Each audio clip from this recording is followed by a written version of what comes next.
आलिया रणबीर को प्राची की जिंदगी से दूर करने के लिए रणबीर के साथ भेज देगी रिया को हनीमून। लेकिन प्राची ले आई रिया की असली सच्चाई रणबीर के सामने और सिद्धार्थ की हो गई वापसी और दीदा मारेगी रिया को 100 से तमाचा। जी हाँ दोस्तों, कुमकुम भाग्य के आने वाले धमाकेदार एपिसोड में जब सुबह होगी तब आलिया किचन में पल्लवी के कान भर देगी और पल्लवी को कहेगी कि अगर प्राची का ऐसा ही घर में चलता रहा तो वो दिन दूर नहीं कि रिया इस घर से बाहर चली जाएगी और प्राची रणबीर की जिंदगी में वापस जगह ले लेगी। इसीलिए अभी के अभी हमें आज कुछ करना होगा और उसके लिए सिर्फ तुम्हें रणबीर को मनाना होगा और रिया को बस मैं बोल दूंगी। ये सुनकर पल्लवी आलिया को कहेगी क्या करना होगा। उसी वक्त आलिया पल्लवी को बता नहीं जा रही होगी कि रिया रणबीर को हनीमून भेज देते हैं। तभी वहाँ पर रिया आ जाएगी और आलिया रिया को बुलाकर कहेगी कि हमें जरूरी बात करनी है। तब रिया कहेगी बोलो ना। तभी आलिया धीरे से रिया को कहेगी तुम रणबीर के साथ हनीमून जा रही हो। यह सुनकर रिया को काफी बड़ा शौक लगेगा और रिया पल्लवी के सामने देखेगी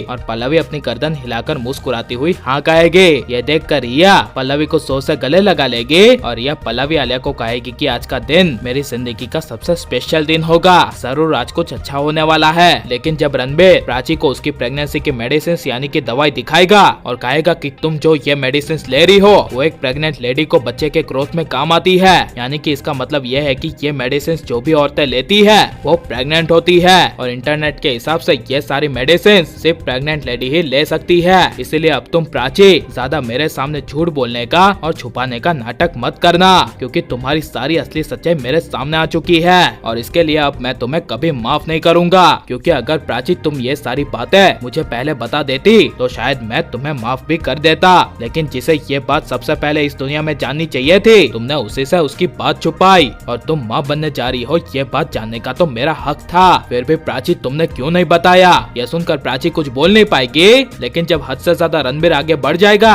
तभी प्राची खुलासा करते हुए कहेगी हाँ मैंने नहीं बताया तुम्हें, क्योंकि अगर मैं तुम्हें बता देती तो जिस तरह तुमने अपने दिमाग से सोचकर मेरे कैरेक्टर पर उंगली उठाई थी तो उसी तरह तुम मेरी प्रेगनेंसी पे भी और मेरे पेट में पल रहे बच्चे पे भी उंगली उठाते और इसीलिए कहते हैं कि मेरे पेट में जो बच्चा पल रहा है वो सिद्धार्थ का होगा। तभी यह सुनकर रणबीर पूरी तरह से बेकाबू हो जाएगा और गुस्से से प्राची पर हाथ उठाकर कहेगा प्राची। यह सुनकर प्राची पूरी तरह से डर जाएगी, लेकिन प्राची फिर भी चुप नहीं रहेगी और बोलती जाएगी कि हाँ यही सच है, अगर तुम्हें मुझ पर विश्वास होता तो तुम मेरे कैरेक्टर पर उंगली नहीं उठाते और आज तुम्हारी शादी दुनिया की सबसे बड़ी घटिया औरत रिया के साथ नहीं होती। यह सुनकर रणबीर खुलासा करते हुए कहेगा कि मेरी मजबूरी थी, वरना मैं कभी शादी नहीं करता, क्योंकि मेरे बाप विक्रम ने मुझे कहा था कि अगर मैं रिया के साथ शादी नहीं करूंगा तो वो खुद मेरी माँ पल्लवी के साथ अपनी जान दे देंगे, इसीलिए मैंने शादी की। तब यह सुनकर प्राची को काफी बड़ा शौक लगेगा, जिसके बाद प्राची रिया की असली सच्चाई रणबीर के सामने लाएगी और कहेगी 1 महीने पहले जो कुछ भी हुआ था उसमें रिया का हाथ था